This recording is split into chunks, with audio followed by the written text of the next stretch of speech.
In the remote Arctic wilderness of Alaska, a quiet village was shaken by a sudden and brutal attack. Under the eerie glow of the northern sky, a polar bear emerged from the darkness and changed everything in an instant. It was a night of terror, one that ended in tragedy, leaving behind a grim reminder of nature's raw and unpredictable power. Carl Stalker, a 28-year-old resident of Point Lay, was out for a stroll with his girlfriend when the predator appeared.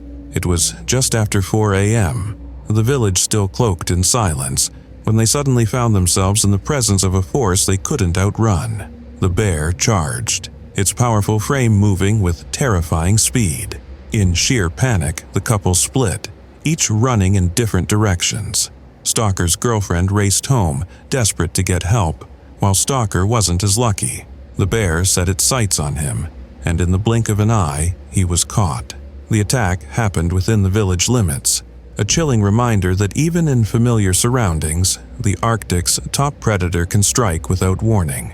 It wasn't a case of provocation or mistaken identity. The bear had one goal, and it carried out its deadly intent with merciless precision. As the village awoke to the horrifying news, a search party was quickly assembled. They followed a grisly trail of blood and tracks, their breath hanging in the frigid air as they moved deeper into the icy expanse. For an hour they searched, fear gripping them tighter with every step. Then they found it, the bear, resting after the kill, its massive form looming over what was left of Stalker's body. There was no hesitation. A local teacher from Point Lay took aim, fired, and ended the predator's reign of terror. By the time authorities confirmed the details, the village was already reeling. Federal officials noted that fatal polar bear attacks in Alaska are incredibly rare, making this incident all the more shocking. James Christensen, the director of public safety for the North Slope Borough, confirmed that the attack was entirely unprovoked. This wasn't a bear defending its cubs or reacting to a perceived threat. This was something else, something far more unsettling. The question lingered in the cold air. Why? Why had this bear ventured into the village? Why had it attacked so aggressively? Experts point to a troubling trend. Polar bears, struggling against the devastating effects of climate change, are becoming more desperate. As the Arctic ice retreats, their hunting grounds vanish, leaving them with fewer options for survival. When hunger takes over, even the most formidable predators are forced to take risks, sometimes bringing them dangerously close to human settlements. The people of Point Lay are no strangers to the Arctic's dangers. They live in a land where survival means understanding the delicate balance between man and nature. But this attack was different. It was a stark warning, a chilling example of what happens when the natural order is disrupted. In the days following the tragedy, conversations turned to prevention. Could this have been avoided? Was the bear sick, injured, or simply starving? These questions may never have clear answers, but one thing remains certain. This was not an isolated event. Similar incidents are happening with increasing frequency across the Arctic, each one a reminder that the wild is changing, and with it, the rules of coexistence. For now, the village mourns the loss of one of its own. They tell stories of Stalker, remembering him not for how he died, but for how he lived. On May 28, 2016, what should have been an ordinary day at the Cincinnati Zoo turned into a worldwide debate that still echoes today. A 4-year-old boy, Isaiah Dickerson, managed to slip past the barriers of the gorilla enclosure, leading to a chain of events that no one could have predicted. Unfortunately, this led to the death of Harambe, a 17-year-old 400-pound western lowland silverback gorilla, sparking outrage, arguments, and even internet memes. Isaiah's parents, Dayon Dickerson and Michelle Gregg, were with a group of children at the zoo. As they were about to leave the gorilla exhibit, Isaiah had a sudden burst of curiosity, declaring his dream of swimming with the gorillas. While his mother was busy keeping an eye on the other kids, Isaiah saw his golden opportunity and made his move. In a matter of seconds, he managed to climb over the barrier and plummet 10 feet into the enclosure's moat. A loud splash was followed by someone screaming, "Oh my God, there's a kid in there!" panic quickly spread as visitors gasped at the shocking sight. Isaiah, now sitting in front of a massive gorilla, and not just any gorilla, Harambe. Video footage later revealed the tense moments that followed. Harambe dragged Isaiah through the water by his leg, while the crowd screamed in terror. Yet, at times, the interaction seemed almost gentle. Some onlookers believed Harambe was protecting the child, even standing guard over him and at one point appearing to hold hands with Isaiah. However, Cincinnati Zoo director Thane Maynard later explained that the gorilla was growing agitated by the chaotic environment. Though Harambe wasn't attacking Isaiah, his sheer strength and size made the situation extremely unpredictable. The zoo's dangerous animal response team was faced with an agonizing choice: how to save Isaiah without further escalating the situation. They ultimately decided to fatally shoot Harambe, determining that a tranquilizer would take too long to act and could make Harambe react unpredictably. The decision sent shockwaves across the world. The public erupted in anger, with many questioning whether the killing was truly necessary. Animal rights activists and outraged citizens quickly mobilized, launching the online petition Justice for Harambe, which gathered over 350,000 signatures. Criticism wasn't just directed at the zoo. Isaiah's parents faced an onslaught of blame, particularly Michelle Gregg, who was accused of negligence. Social media was ablaze with furious posts, with some demanding an investigation into the family. Things got even messier when Isaiah's father, Dion Dickerson, was dragged into the controversy. News outlets dug into his past, revealing a history of burglary and drug-related charges. Some critics used this as fuel to further vilify the parents, while others defended Dion, arguing that he had turned his life around and was a committed father. Close friends vouched for him, describing him as a man who had left his troubled past behind to focus on his family. In the wake of the backlash, Isaiah's family released a statement expressing their gratitude to the zoo for acting swiftly, acknowledging the difficulty of the decision. "We know this was not easy for them, and they are grieving the loss of Harambe," they stated. Despite the mounting pressure, the family chose to remain silent afterward, declining all interview requests. Meanwhile, the Cincinnati Zoo stood firmly by its decision. Director Maynard emphasized that protecting Isaiah was their top priority and that tranquilizing Harambe would have put the child at greater risk. However, this tragic event also cast a spotlight on the zoo's security measures. Critics questioned whether the gorilla enclosure was truly safe if a 4-year-old could breach it so easily. This led to increased scrutiny, especially after reports emerged of previous safety lapses at the zoo, including an incident where 2 polar bears had briefly escaped their enclosure. Harambe's death also became a rallying cry for animal rights organizations. The group Stop Animal Exploitation Now, Say Ian, filed a complaint with the USDA, arguing that the zoo had violated the Animal Welfare Act. If a 4-year-old child can get through the barrier, is that a safe barrier? Questioned Sayan spokesperson Michael Budke. Public mourning for Harambe quickly took on a life of its own. Social media flooded with tributes, and a Facebook group titled Justice for Harambe gained thousands of members in record time. For many, Harambe became a symbol of the complex and often troubled relationship between humans and captive animals. But while the world mourned his loss, a small piece of Harambe lived on, his genetic legacy. Though he had not yet reached full maturity or bred, his sperm was collected posthumously for potential future use. The African sun bathed the landscape in golden light, casting long shadows across the open plains of the Lion Park near Johannesburg.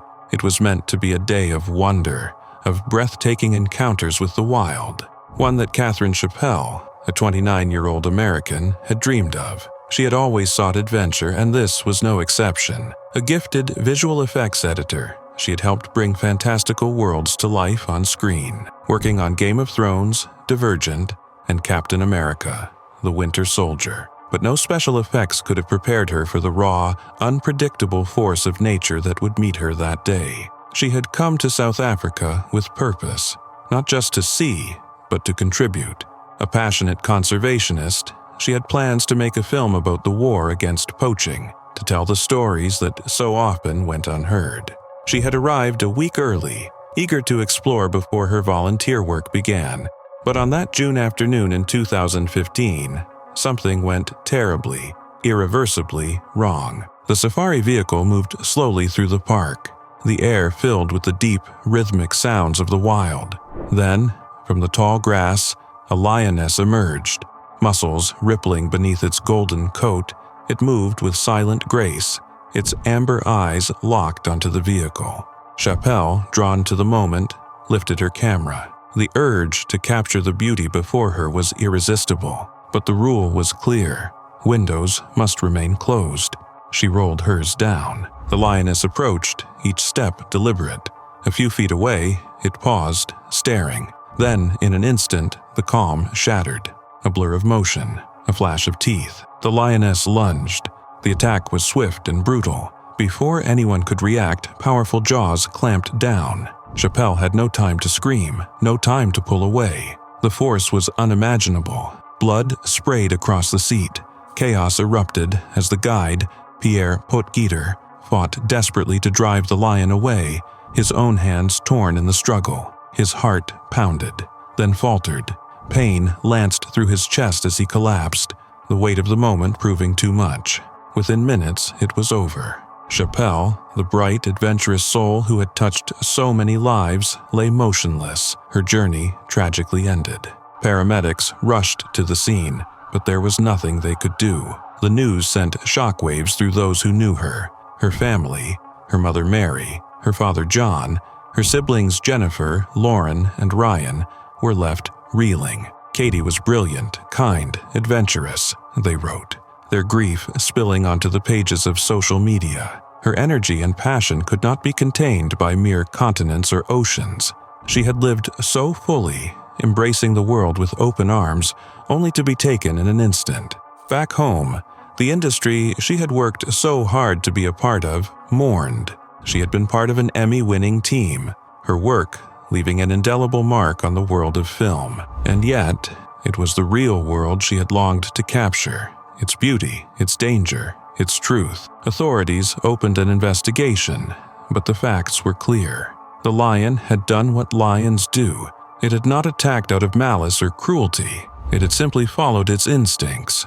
The wild is not a place of safety. It is not a place that forgives mistakes. Catherine Chapelle had traveled across the world in search of something greater than herself. She had dreamed of adventure, of telling stories that mattered. In the end, she became one. In the remote wilderness of the Arctic Circle, a night of adventure turned into a nightmare. A British teenager, Horatio Chappell, lost his life in a brutal encounter with a polar bear, while 4 others were left wounded. The attack unfolded in the early hours on the icy expanse of the Von Postbreen Glacier, nestled within the Svalbard archipelago. The group, part of a 5-week Arctic expedition organized by BSES Expeditions, had been seeking adventure in one of the world's most unforgiving landscapes. The trip was designed to foster resilience and survival skills among young explorers, but in the shadows of the endless Arctic daylight, an unseen danger lurked, one that no amount of preparation could have truly anticipated. At dawn, a hungry polar bear prowled through the camp, drawn by the scent of human presence. With shocking speed, it tore through one of the tents, where 3 young men were sleeping. Chaos erupted as the beast seized one of them. Horatio Chappell, only 17, had no chance to escape. His fellow campers could only watch in horror as the bear took his life in an instant. Panic spread through the camp. Those nearby scrambled for safety, some grabbing whatever weapons they could. One of the group leaders managed to fire a shot, but the bear was undeterred.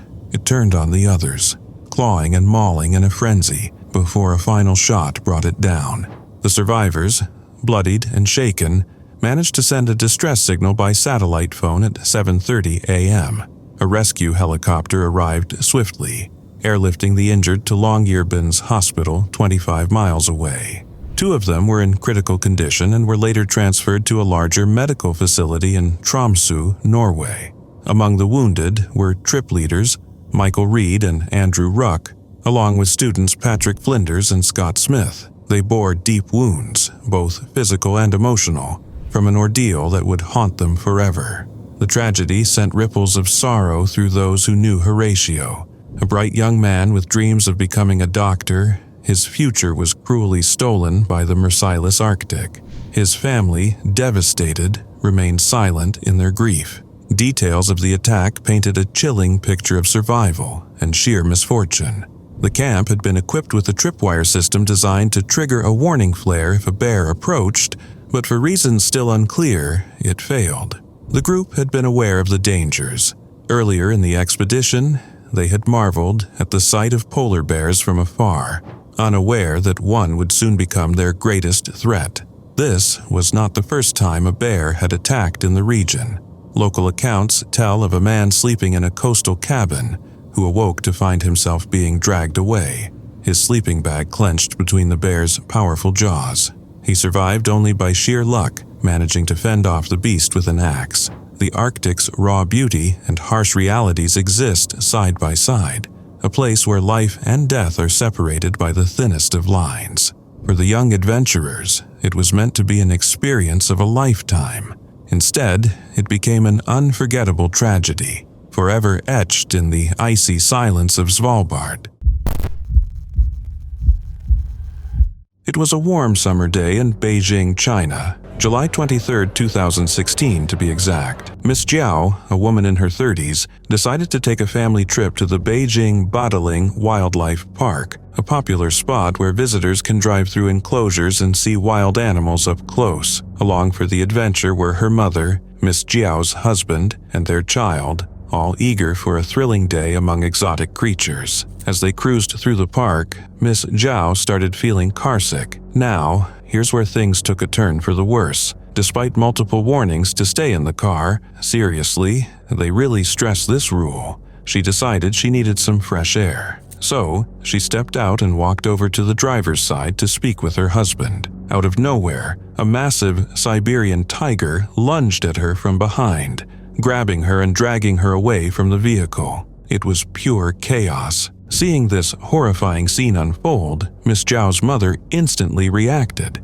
Without hesitation, she leaped out of the car and sprinted toward the tiger, desperately trying to save her daughter. But before she could reach her, another tiger appeared, and this time, the outcome was fatal. The attack was over in moments. Despite her husband's frantic attempts to intervene and the swift response of park rangers, Miss Jiao's mother was tragically killed. Miss Jiao herself survived but suffered severe injuries, leaving her with deep wounds and permanent disabilities. The shocking incident, captured partially on security cameras, quickly made headlines, sparking outrage and heated debates worldwide. In the aftermath, Miss Jiao and her family sued the Beijing Badaling Wildlife Park for 1.55 million yuan, about $218,000, seeking compensation for funeral costs, medical expenses, and their suffering. Miss Jiao admitted that stepping out of the car was a terrible mistake, but she argued that the park should have done more to prevent such tragedies.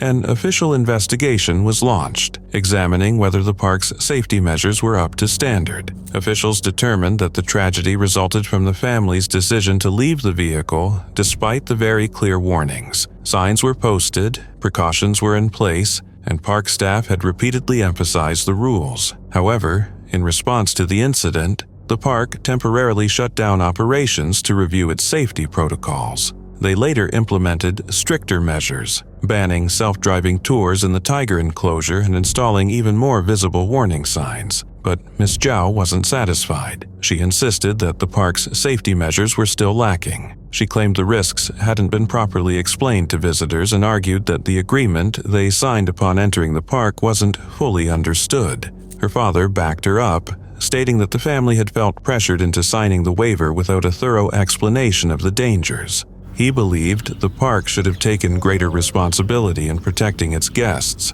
especially in such a high-risk environment. The case quickly turned into a much bigger conversation about wildlife park safety. Were these parks truly doing enough to protect visitors from deadly encounters?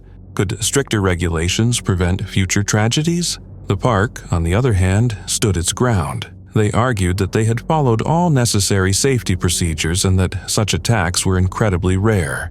They stressed that wild animals remain unpredictable and that visitors must take personal responsibility for following the rules. As the court battle unfolded, it became clear that there were no easy answers. Miss Jiao and her family were determined to seek justice for her mother's tragic death and the trauma they had endured. Meanwhile, the park faced intense scrutiny, struggling to maintain a balance between visitor safety and providing an authentic wildlife experience. The outcome of the case would set a precedent, not just for wildlife parks in China, but potentially around the world. It highlighted the critical importance of clear communication and strict safety protocols to protect both visitors and the animals in these unique but dangerous environments. In the summer of 2024, what was meant to be a once-in-a-lifetime adventure for Lisa Manders and her husband Craig turned into an unthinkable nightmare. The New Jersey couple had embarked on a dream safari in Zambia, eager to witness Africa's breathtaking wildlife up close. But within days of their arrival, that dream became a horrifying ordeal, one that would haunt Craig forever. On June 5th, Lisa Manders, a mother of 3 and a respected professional in the financial industry, set out on a bushwalk with her husband and a group of tourists. Led by experienced guides, they ventured to a riverbank where a lone hippopotamus lurked in the water. Massive and deceptively fast, hippos are among the most dangerous animals in the wild, fiercely territorial and capable of charging without warning. Yet, the group was encouraged to observe from close range, assured that they were safe. Then, without warning, everything unraveled in seconds. The hippo lifted its head, a moment of stillness. Then it exploded from the water with terrifying speed. Lisa turned to run, but it was too late. The monstrous creature lunged, its enormous jaws clamping around her body, lifting her off the ground like a rag doll. Screams filled the air. The guides, who were supposed to protect the group, fled. The massive beast shook Lisa violently, its crushing bite shattering bones, ending her life in an instant. Craig could only watch in helpless horror as his wife was mauled to death before his eyes. In the aftermath of the tragedy, Craig Manders was left shattered, grappling not only with the violent loss of his wife, but also with the chilling realization that it could have been prevented. He has since filed a lawsuit against African Portfolio, the Connecticut-based tour company that arranged their safari, accusing them of negligence.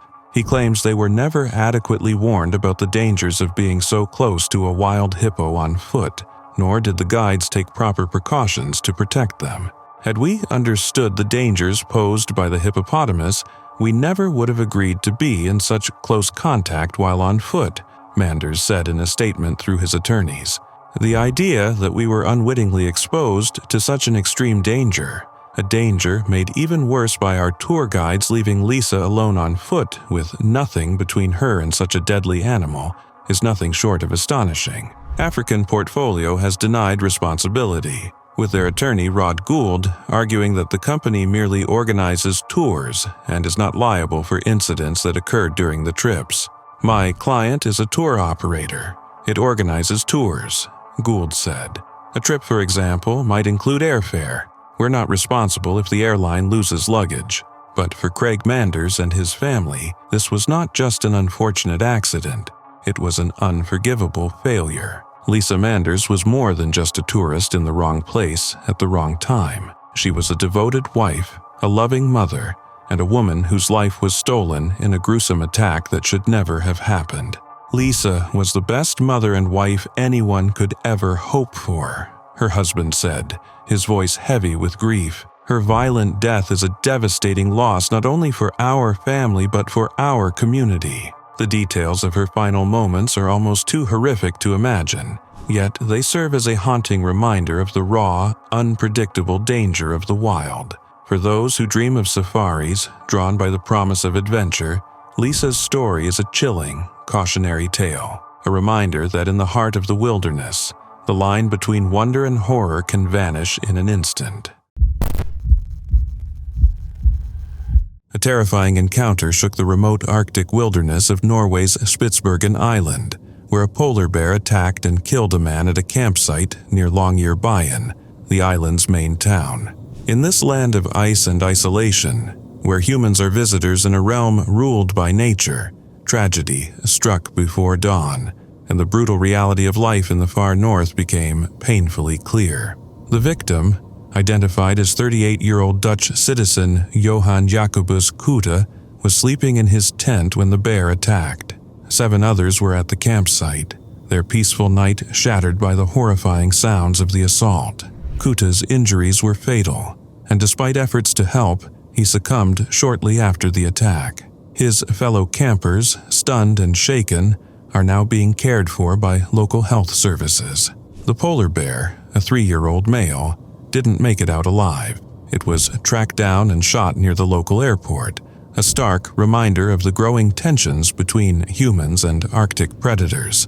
But this wasn't a random act of aggression. The bear had been seen wandering near Longyearbyen just a day earlier. It was a warning sign, one that in hindsight couldn't be ignored. Local experts were already keeping tabs on the bear's movements.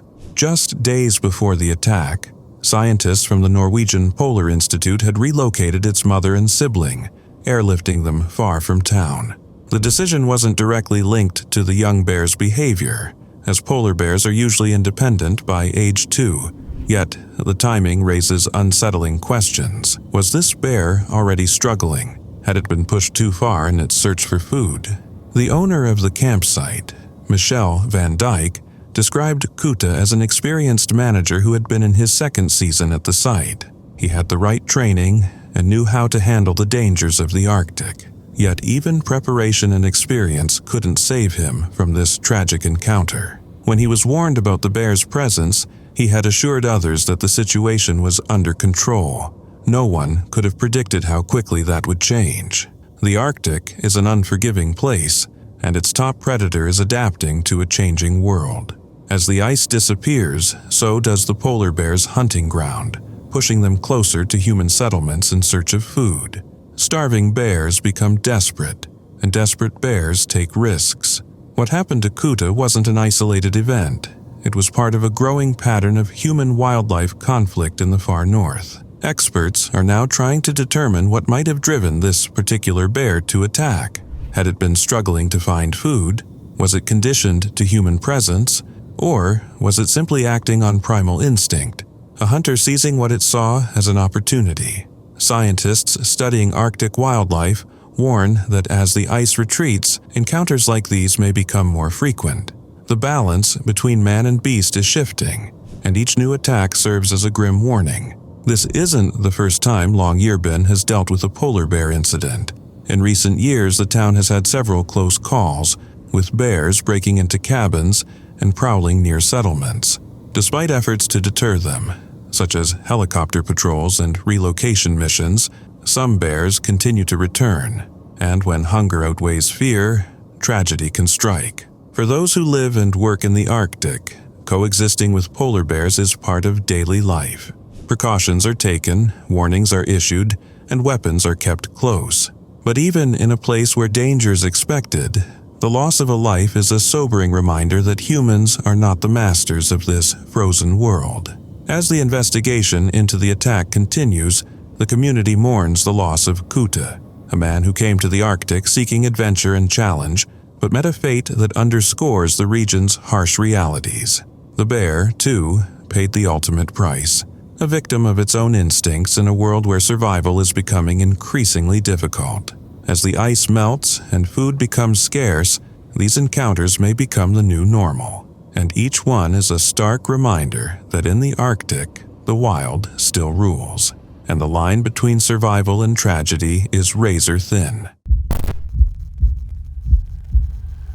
It was a peaceful evening in May 2018, the kind where the air hums with the sounds of the wild, and the stars twinkle over Uganda's Queen Elizabeth National Park.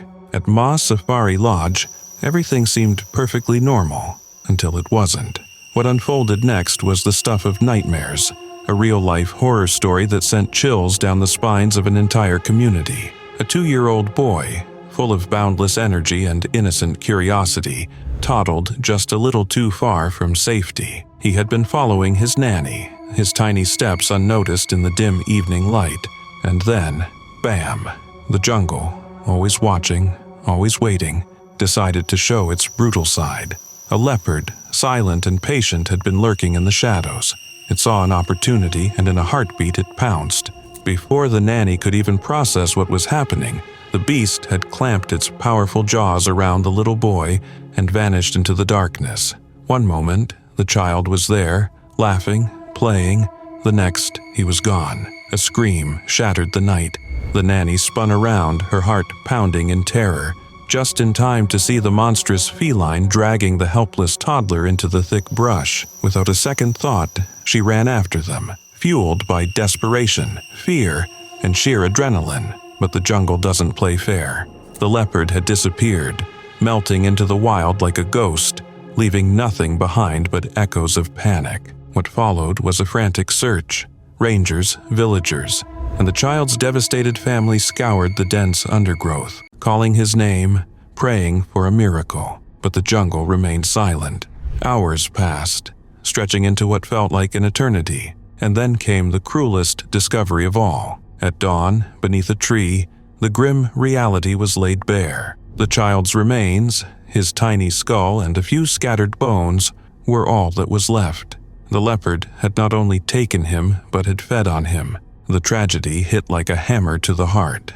This wasn't just an accident, it was raw, merciless, and gut-wrenching. The boy's mother, a game ranger at the park, had been on duty when her son was stolen away by the very wildlife she had sworn to protect. His father, Francis Manena Nabugier, was shattered beyond words. His voice, hollow with grief, echoed the pain of every parent's worst nightmare. "You gave us the coffin," he said. "My son is gone. Nothing will bring him back." But grief alone wasn't enough. He needed answers. He needed to understand how such a horrific event could happen in a place where people were supposed to feel safe. The Uganda Wildlife Authority, scrambling for damage control, faced a chilling truth. The leopard had now tasted human blood, and when a predator gets a taste for something once, it might come back for more. Spokesman Bashir Hangi didn't sugarcoat it. "We are working towards tracking it down," he admitted.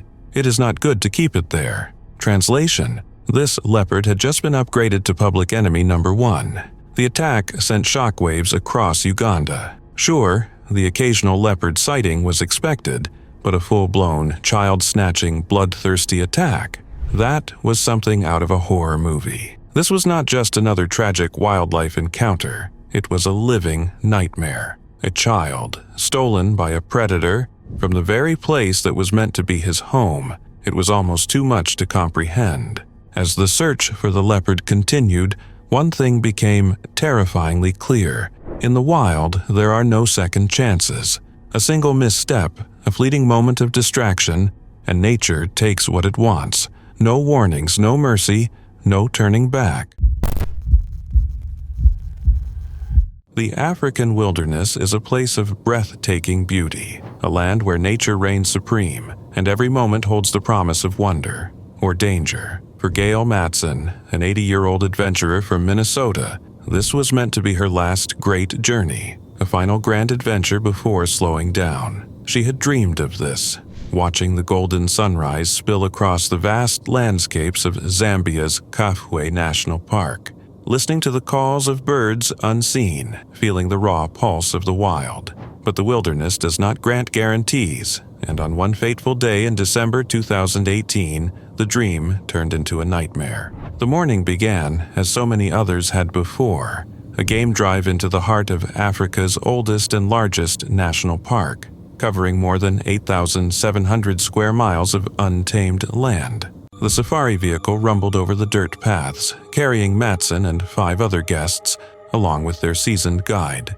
Cameras in hand, they marveled at the world around them, at the quiet majesty of the land, unaware of the unseen presence lurking nearby. Then, without warning, it happened. From the thick brush, an elephant emerged. Not just any elephant, a bull. Massive, powerful, unpredictable. Its movements were fast. Too fast, it was charging. The guide, trained for such encounters, reacted instantly, but there was no time, no space to escape. The terrain was rough, the path blocked. There was nowhere to run. A voice, desperate, called out, "Hey! Hey! Hey!" a futile attempt to halt the inevitable. The bull had us struck. With terrifying force, the elephant barreled into the side of the safari truck, flipping it as if it weighed nothing. Metal crumpled. Bodies were thrown. Chaos erupted in an instant. When the dust settled, the unthinkable became reality. Matson lay lifeless. One moment she had been holding a flower, smiling for a photograph, savoring the adventure she had long awaited. The next, she was gone. 4 others sustained injuries, cuts, bruises, the deep shock of surviving what should have been impossible. One woman was so badly hurt she had to be airlifted to South Africa for emergency care. The rest, shaken but alive, would carry the horror of that day forever. The news of her death rippled through those who knew her. Friends back in Arizona, where she also had a home, struggled to process the loss. She was living life, they said. She told us this would be her last big adventure, and yet no one could have imagined how it would end. The tragedy left many questioning what had provoked the bull's attack. No one knew for certain. Climate change had been disrupting migration patterns, forcing animals into unexpected areas, creating unforeseen conflicts between wildlife and humans. But there was no easy explanation. The wild does not follow human logic. It does not offer reasons, nor does it pause for grief. It simply exists, raw, powerful, and indifferent. The safari company, Wilderness, reeled from the loss. "Our guides are extremely well trained," said CEO Keith Vincent. "But in this instance, the terrain and vegetation were against us. There was no way to move the vehicle out of harm's way fast enough." Authorities launched an investigation, but there was little to uncover. The truth was already known. The wilderness is unpredictable. Even the most experienced travelers, the most careful guides, the best laid plans, none of it matters when nature decides otherwise. For Gail Matson, her last great adventure did not end in peaceful reflection, nor in quiet reminiscence of a life well lived. It ended in the raw, unfiltered reality of the wild, a reminder that while we may journey into nature seeking beauty, it remains untamed. It does not yield, it does not forgive. A chilling tragedy unfolded in the isolated Alaskan town of Wales, where a polar bear emerged from the swirling snow and claimed the lives of a young mother and her infant son. It was the first fatal polar bear attack recorded in the U.S. in more than 3 decades, leaving a community shaken and searching for answers. Now, a new report offers insight into what may have driven the predator to such a violent act. Wildlife experts examined the bear's tissues and found it to be in poor physical condition, likely weakened by age and hunger. Yet, the precise reason for its sudden aggression remains elusive, leaving behind unsettling questions about what pushed the bear to attack. Polar bears are known as apex predators, built for survival in one of the harshest environments on Earth. However, when their primary food source, seals, becomes scarce, they are forced to venture closer to human settlements in search of sustenance. On January 17th, 24-year-old Summer Myamek and her 1-year-old son, Clyde Ongtawazruk, stepped outside into the bitter cold, unaware of the danger lurking nearby. Blinding snowfall obscured their vision, making it impossible for Myamek to see the threat until it was too late. The bear struck in the middle of the street, just outside a school. In a desperate attempt to intervene, school staff grabbed shovels and tried to drive the beast away, but their efforts were in vain. The enraged predator turned on them, forcing them to retreat into the school, where children were locked inside in terrified silence. The standoff ended only when a village resident arrived with a firearm and shot the bear dead, as reported by AP News. Speculation quickly spread about what could have triggered such aggression.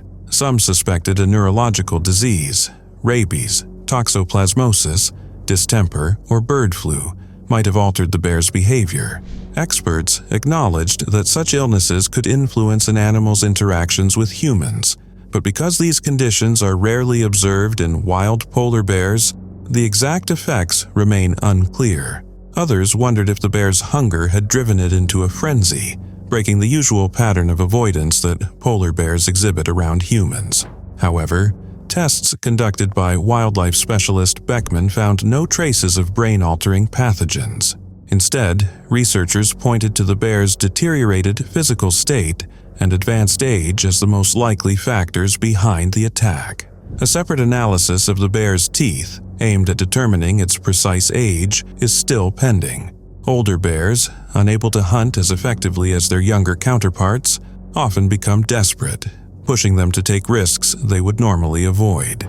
It is possible that this bear, weakened and starving, saw the mother and child as its last chance at survival. The attack sent shockwaves through the small town of Wales, where polar bears are both feared and respected.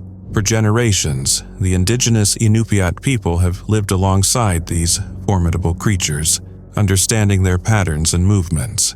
But climate change has disrupted the delicate balance between humans and wildlife. As Arctic ice continues to shrink, the bears' hunting grounds are disappearing, forcing them further inland. This harrowing event highlights the changing dynamics of Arctic wildlife. As environmental shifts deplete natural food sources, starving predators are forced to take unprecedented risks. The once pristine Arctic landscape, shaped by ice and isolation, is becoming an increasingly perilous place, not just for the animals that call it home, but for the people who share their land. Experts warn that as global temperatures rise and sea ice diminishes, encounters between humans and polar bears could become more frequent and more dangerous. For the residents of Wales, the attack is a grim reminder that the wild can still break through the boundaries of human life, arriving without warning in a storm of teeth and snow. But it is also a signal of a much larger problem, one that stretches far beyond this small town. The Arctic is changing, and with it, the behavior of its most fearsome predator. How humans respond to these shifts may determine whether such tragedies become more common or remain rare and haunting exceptions. It was July 29, 1994, at the Alaska Zoo in Anchorage, a day that would go down in infamy. Enter Catherine Warburton, a 29-year-old tourist from Sydney, Australia, who had traveled all the way to Alaska for a taste of adventure. Armed with a camera and an insatiable passion for wildlife photography, she set her sights on the zoo's star attraction, Binky, a 1,200-pound polar bear with a reputation as both a local icon and a furry force of nature. Binky wasn't just any bear, he was a legend. Orphaned near Cape Beaufort in 1970, he had called the Alaska Zoo home for decades. As a cub, he had charmed villages across the North Slope, meeting children and basking in the limelight. But as he grew, so did his instincts. He wasn't just a cute zoo resident, he was a powerful predator. The proof? He once bit off a zoo worker's finger. Yet, despite his track record, visitors remained captivated by him. Catherine was no exception. Determined to get the ultimate close-up shot, Catherine made a decision that, in hindsight, was less brilliant photographer and more bad life choice. Ignoring every zoo safety guideline ever written, she climbed over not one, but two protective barriers. With her camera in hand and her confidence sky-high, she positioned herself just feet away from Binky's enclosure. Binky, the apex predator that he was, didn't need an invitation. In a flash, he lunged through the bars, clamping his massive jaws onto Catherine's thigh. Chaos erupted. She screamed. The crowd gasped. Binky, unfazed, held on like a bear possessed. Visitors rushed to help, waving sticks, shouting, and trying every bear distraction technique they could think of. Some called for a tranquilizer gun, but before it came to that, Binky decided he'd had enough. He let go, leaving Catherine with a broken leg, a severely bitten thigh, and a newfound appreciation for zoo barriers. From her hospital bed, Catherine reflected on the incident with brutal honesty. That was the dumbest thing I've ever done. Meanwhile, Binky, the undisputed king of the enclosure, basked in his newfound glory. The next day, a now iconic photo captured him proudly, holding Catherine's shoe in his mouth, as if it were a championship trophy. The image went viral before viral was even a thing. Binky's fame skyrocketed. He was no longer just a zoo bear, he was a sensation. T-shirts, mugs, and souvenirs featuring his victorious shoe moment flooded the gift shop. Slogans like, "Send another tourist," "This one got away," became instant classics. People debated the incident. Was Catherine to blame for ignoring the rules? Was Binky just being Binky? Either way, the world couldn't get enough of him. But Binky wasn't done making headlines. Just 6 weeks later, on September 11th, he found himself in another encounter. This time with a group of intoxicated teenagers who thought it'd be a fantastic idea to get up close and personal with a polar bear. One particularly unlucky 19-year-old got too close and was promptly mauled, suffering serious leg injuries.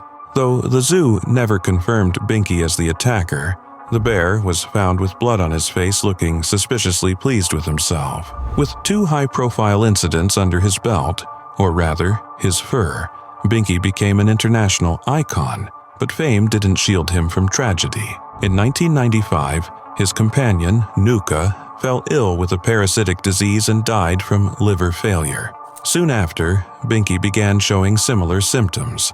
On July 20th, 1995, he suffered convulsions and passed away, marking the end of an era at the Alaska Zoo.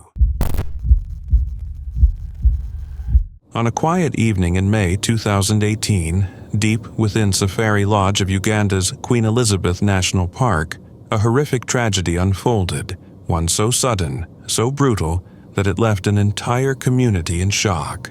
At the Mwea Safari Lodge, a 2-year-old boy, full of innocence and curiosity, wandered just a few steps too far. He had been following his nanny, unnoticed, when the darkness of the wild came for him. It happened in an instant.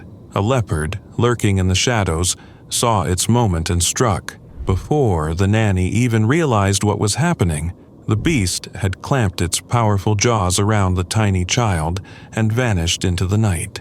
A scream shattered the air. The nanny turned, eyes wide with terror, just in time to see the leopard dragging the helpless toddler into the thick brush. She ran after them, desperation fueling her chase, but it was useless. Within moments, the child was gone. A frantic search began, but the jungle was silent, swallowing its victim whole. Hours passed. When dawn broke, the grim reality set in. Beneath a tree, rangers discovered the child's remains, his tiny skull, a few scattered bones. The leopard had not only killed him, it had fed on him. The cruelty of nature had never felt so raw, so merciless. The boy's mother, a game ranger at the park, had been at work when her son was taken. His father, Francis Manana Nabugier, spoke of his unbearable grief. "Uwe gave us the coffin," he said, voice hollow with pain. "My son is gone. Nothing will bring him back." But grief was not enough. He wanted answers. He wanted justice. How could this happen in a place where people were meant to be protected? The Uganda Wildlife Authority scrambled to respond. Bashir Hangi, their spokesman, admitted that the leopard had now tasted human blood, a chilling fact that meant it might strike again. "We are working towards tracking it down," he said.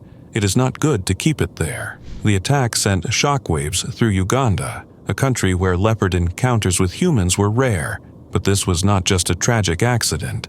It was a nightmare that no parent should ever have to endure. The loss of a child in such a gruesome way, taken by a predator from the very place meant to be a home, was almost too much to bear.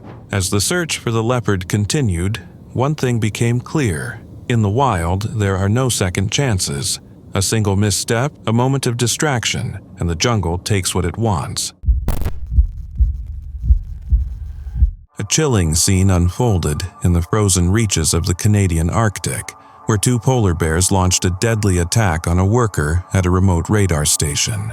It happened on Brevoort Island in Nunavut, a vast icy wilderness where humans are scarce and nature still reigns. The victim, whose name remains undisclosed, was part of a crew stationed at the facility when the nightmare began. This wasn't just any outpost. It was part of the North Warning System, a network of high-tech radar stations watching over North American airspace. Designed to detect potential threats from above, It wasn't prepared for the one that came from the ground. Nasitu Corporation, which runs the facility, made a statement after the attack, stressing that employee safety is their top priority. But the question remains, what exactly happened in those terrifying moments? The attack struck with brutal swiftness. The two bears appeared seemingly out of nowhere, and in an instant, chaos erupted. There was no time to react, no place to run. The crew fought back, and one of the bears was shot and killed, but the second vanished into the icy wilderness before anyone could stop it.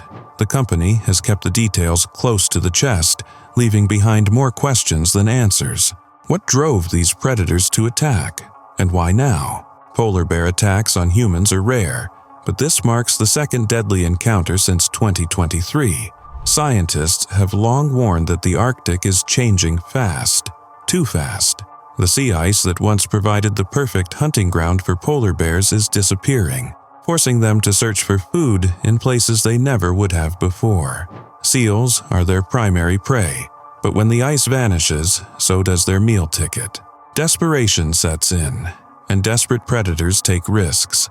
Experts believe hunger and environmental shifts may be playing a role in these increasing encounters. Some bears remain cautious of human settlements, but others, especially older, weaker ones, see humans as an opportunity, not a threat. This attack raises an unsettling question. Are polar bears, long feared as the Arctic's apex predator, becoming even more dangerous? In the aftermath of the attack, an investigation is underway. Some experts wonder if external factors, like disease, could have played a role. Rabies, distemper, or even neurological disorders have been known to alter animal behavior, making them more aggressive and unpredictable. But so far, there's no word on whether the bears in this attack were sick or simply starving. For those who live and work in the Arctic, polar bears are an ever-present danger. Remote stations like this one are equipped with deterrents, alarms, and even weapons to keep workers safe. But when the Arctic's deadliest predator decides to strike, even the best precautions might not be enough. The North Warning System, where the attack occurred, serves a critical role in protecting North American airspace. But operating in such extreme isolation comes with its own set of dangers. Bitter cold, relentless storms, and now an increasing threat from desperate wildlife. The tragic reality is that the people stationed in these outposts aren't just watching the skies, they're also watching their backs. This horrifying attack is yet another grim reminder that the Arctic is shifting, and so is the behavior of the creatures that inhabit it. As food sources dwindle and conditions grow harsher, polar bears may become bolder, and these tragic encounters may become more common. Scientists warn that without intervention, both humans and bears will suffer the consequences. For now, the small, tight-knit Arctic community mourns the loss of another life to the unforgiving wild. The Arctic is a place of haunting beauty, but it is also a land of raw, untamed danger. Here, nature is in charge, and survival depends on constant vigilance. Whether this attack is a rare tragedy or the start of a disturbing trend remains to be seen. But one thing is clear: the fragile boundary between civilization and the wild is growing thinner, and every encounter is a reminder of just how unpredictable the frozen north can be. The summer of 2024 was supposed to be a bucket list adventure for Lisa Manders and her husband, Craig. The New Jersey couple had packed their bags, full of excitement, for an African safari in Zambia. But what started as a dream vacation quickly spiraled into a nightmare that Craig would never wake up from. On June 5th, Lisa, a mother of 3 and a respected financial professional, joined her husband and a group of tourists on a guided bushwalk. Led by experienced guides, they set off toward a riverbank, where a hulking hippopotamus lurked just beneath the surface. Hippos may look like chubby, oversized bathtub toys, but in reality, they're one of the deadliest creatures in the wild. Territorial, aggressive, and capable of launching into a full-speed charge faster than you can say, "bad idea." Despite the danger, the group was encouraged to observe from close range, reassured that everything was under control. Spoiler alert, it wasn't. 1 second, all was calm. The next, chaos erupted. The hippo lifted its head, paused for a split second, almost like it was sizing up its next move, and then exploded from the water with the force of a freight train. Lisa turned to flee, but there was no outrunning a rampaging hippo. In a heartbeat, the massive beast lunged, its gigantic jaws clamping down on her with a force that shattered bones instantly. She was lifted clean off the ground, flung around like a rag doll. Her screams echoed through the air. Craig could do nothing but watch in horror as his wife was mauled to death before his eyes. His dream safari had turned into a waking nightmare. In the aftermath, Craig was left with unimaginable grief and a burning question. How could this have happened? He has since filed a lawsuit against African Portfolio, the Connecticut-based tour company that organized the trip, accusing them of gross negligence. According to Craig, they were never warned about just how dangerous hippos could be on foot, nor were proper safety precautions taken. Had we known the risks, we never would have gone near that hippo, Craig stated through his attorneys. The idea that we were left so vulnerable that Lisa had no protection between her and such a deadly animal is mind-blowing. African Portfolio, however, has denied responsibility. Their attorney, Rod Gould, brushed off the lawsuit, claiming the company simply arranges trips and can't be held accountable for what happens during them. My client is a tour operator. We arrange vacations. If a traveler's airline loses their luggage, that's not our fault, he argued. But for Craig and his devastated family, this wasn't just a freak accident.